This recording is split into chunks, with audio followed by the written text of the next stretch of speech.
Hi friends, ఎలా ఉన్నారు? బాగున్నారా? నేనైతే బాగున్నాను. మీరు ఎలా ఉన్నారు కామెంట్లో చెప్పండి. ఇక్కడ చూడండి, మా అమ్మోళ్ళ ఇంటికి అయితే నేను పోయినాను. మా అన్నోళ్ళు మోల్డింగ్ వేస్తూ ఉన్నారు. కట్టెల పొయ్యి మీద పాలు పెట్టినాము, పాయసం చేద్దామని. చూడు, 4 లీటర్లు పాలు పోసినాము. కట్టెల పొయ్యి మీద బాగుంటుంది, టేస్టీగా ఉంటుందని. ఎంత బాగుంది చూడండి. నెయ్యిలో సేమియా బాగా వేయించుకొని పాలల్లో వేస్తున్నాము. కట్టెల పొయ్యి మీద బాగుంటుంది టేస్టీగా అని. అవి కూడా సేమియా కూడా కట్టెల పొయ్యి మీదనే బాగా వేయించినాము నెయ్యి వేసి. అది అయితే చూడండి, గడ్డ కట్టిపోతుందని తిప్పుతానే ఉన్నాము. ఎంత బాగుందో చూడండి.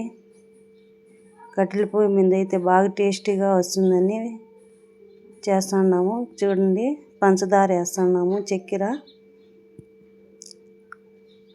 తీపి సేమియా పాలల్లో తీపి బాగుండాలని వేసినాము. చక్కెర,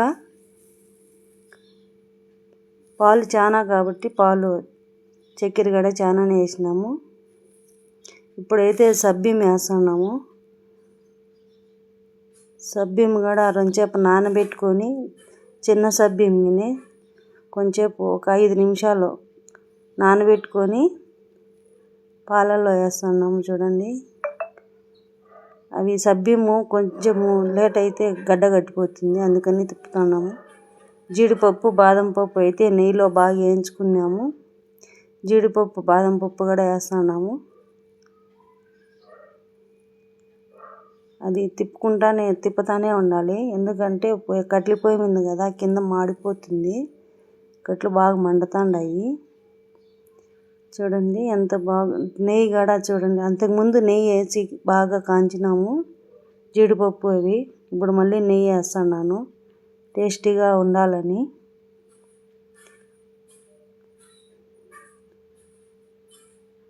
మూడు స్పూన్లు వేసినాను. అది సాలదని మళ్ళీ మా వదిన మళ్ళీ వేయమనింది, మళ్ళీ వేసినాను. చూడండి, కట్టెల పొయ్యి మీద అయితే బాగా టేస్టీగా ఉంటుందని కట్టెల పొయ్యి మీద వేసినాము. సబ్బిం అప్పుడే చూడండి గడ్డలు అయిపోయింది, అందుకని బాగా పొడి చేస్తున్నాము.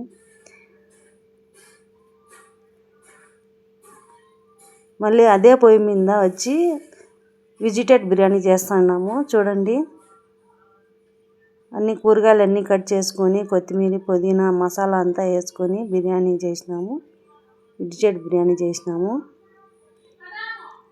కట్టెల పొయ్యి మీద అయితే సూపర్గా కుదిరింది. బిర్యానీ కూడా బాగుండింది, తినేదానికి కూడా టేస్టీగా ఉండింది.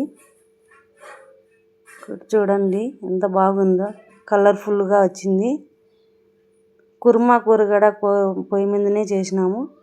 కుర్మా కూడా బాగా కుదిరింది, సూపర్గా ఉన్నింది కుర్మా కూర. మా వదిన అయితే సూపర్గా చేసినావు అక్క అనింది. అన్నీ పొయ్యి మీదనే చేసినాము.